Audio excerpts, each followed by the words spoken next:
media pada pagi ini. I'm actually, all of you, I'm sure, are waiting when the Parliament will be dissolved. But I want to focus on something more important than Parliament resolution, though. And that is a recommendation yang telah dibuat oleh Bank Negara Malaysia dalam Bank Negara Malaysia's Annual Report 2017.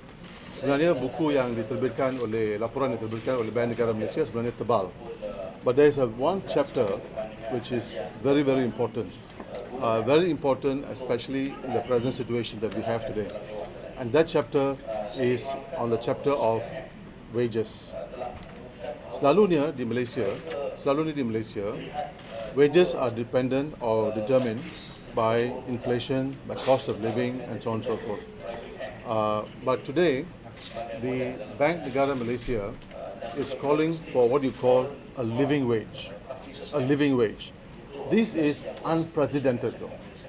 This call by Bank Negara Malaysia to introduce something called a living wage is unprecedented. Never before has an institution, a very serious institution that the authority, a central bank, ever has called for a living wage. And what is a living wage? A living wage involves, defined here, it's in 1, 2, 3, 4. The fourth para here. It says, in calling for a living wage, it proposes a benchmark that goes beyond.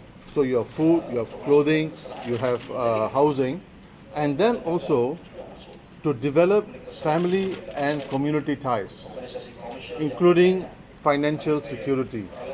So because some of the problems that we have today, for example, is just not about wages. It's not about the high cost of living, high cost of food, high cost of rental. But also a lot of Malaysians have to pay debt to Along, to the banks, and so on and so forth. Now they're saying you have to factor that in as part of the living wage. So it's no more wages as we know it, it is now living wage. And if you look at the report, it also says, for example, when you go and visit your friend, when you go and visit your relative, you bawa buah tangan, that too should be factored in as part of your living wage. So this is very different from how the Malaysian Wage Council determines wages. And this is much more enlightened, and this is very close to the International Labour Organization recommendation for wages, the living wage. So it's just not about your clothing, your rental, your food, but it's also about your financial security. That means it says that every worker, every Malaysian must be secured financially and must be able to participate in the life of society in a free manner without financial constraints. So that is what a living wage is defined. Now I just would like to share with you some very important laporan yang telah dikemukakan dalam laporan ini. Pertama, laporan ini mengatakan bahawa pada tahun 2016, 81.5%, 81.5% of jobs created went to foreigners. This is quite telling, quite telling. It's not in your statement, but I'm just sharing with you. It's not in the statement. 81.5%, 81.5% daripada pekerjaan yang telah diwujudkan di Malaysia sebenarnya pergi kepada pekerja asing. This is very high. Dan pada 2015 ialah 64.5%, 64.5%. So therefore, government of Malaysia says, hey, we're creating jobs. We've got all these projects, we're creating jobs, but who's taking the jobs? It's foreigners. It's foreigners who are taking the jobs. Number two, graduate unemployment. Graduate unemployment went up from 3% in 2012 kepada 4.1% pada tahun 2016. And a very important point, satu isu pokok yang dibangkitkan dalam laporan ini mengatakan bahawa salah satu sebab yang besar mengapa gaji di Malaysia gaji benar di Malaysia adalah kurang oleh kerana terlalu banyak pekerja asing. Terlalu banyak pekerja asing, 2 million yang documented dan 2 million yang tidak documented. So oleh kerana terlalu banyak pekerja yang tidak documented dan juga yang documented, maka gaji benar di Malaysia adalah terlalu kurang, and it does not favor the Malaysian worker. It doesn't favor the Malaysian worker. Dan satu lagi isu yang begitu penting, this is actually the distribution. Kalau kita nampak, it's called CE to GDP, compensation of workers, compensation for workers, pampasan untuk pekerja kepada GDP. It's called CE to GDP. Okay? Now this is a bit complicated lah. For every ringgit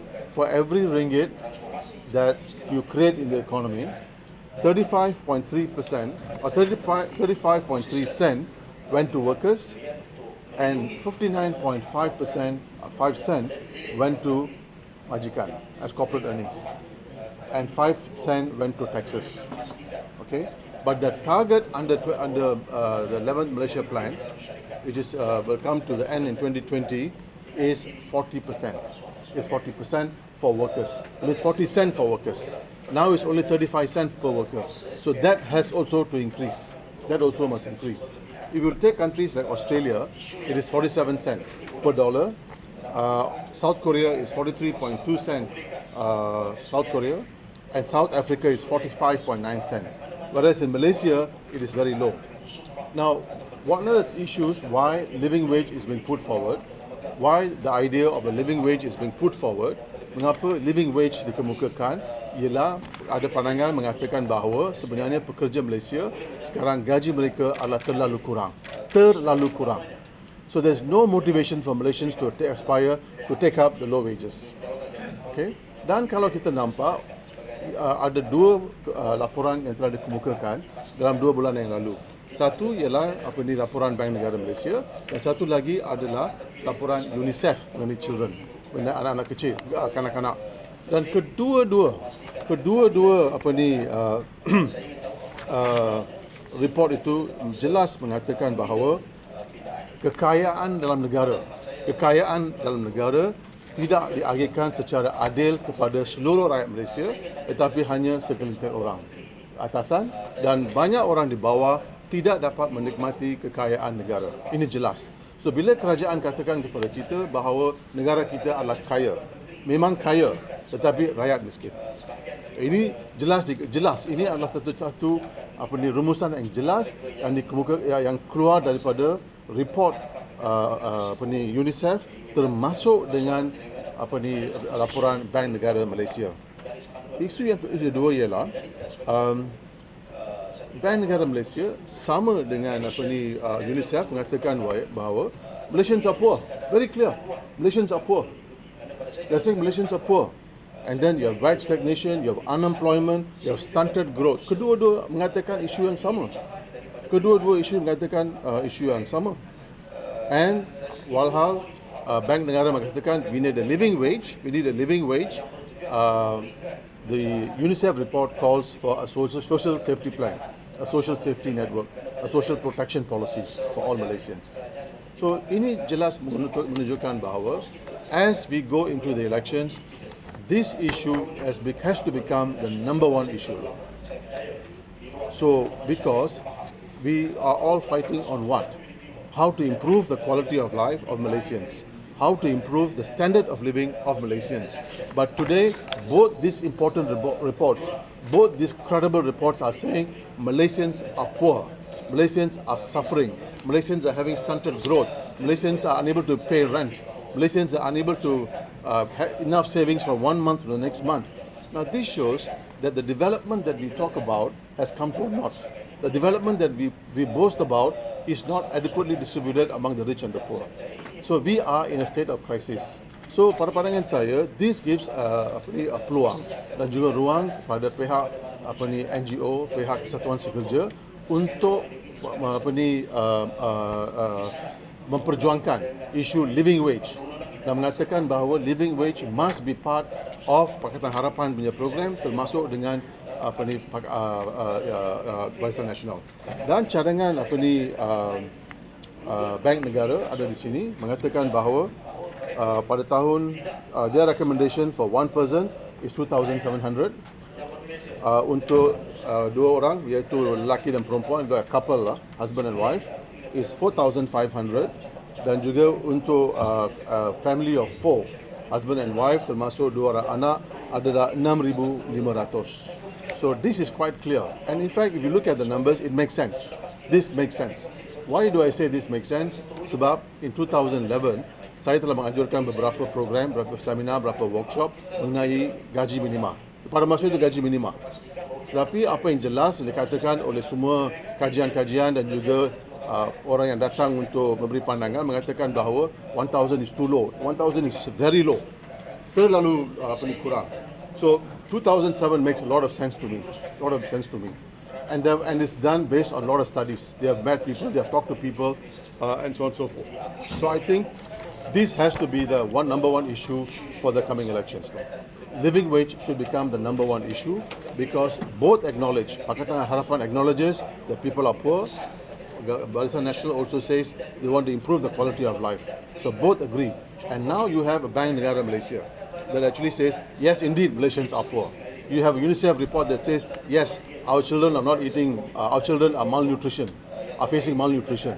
So clearly we have a problem, and therefore I think the unions, the political parties who are going to compete in the elections, NGOs, will take up the issue of living wage and make this a defining issue in the coming elections.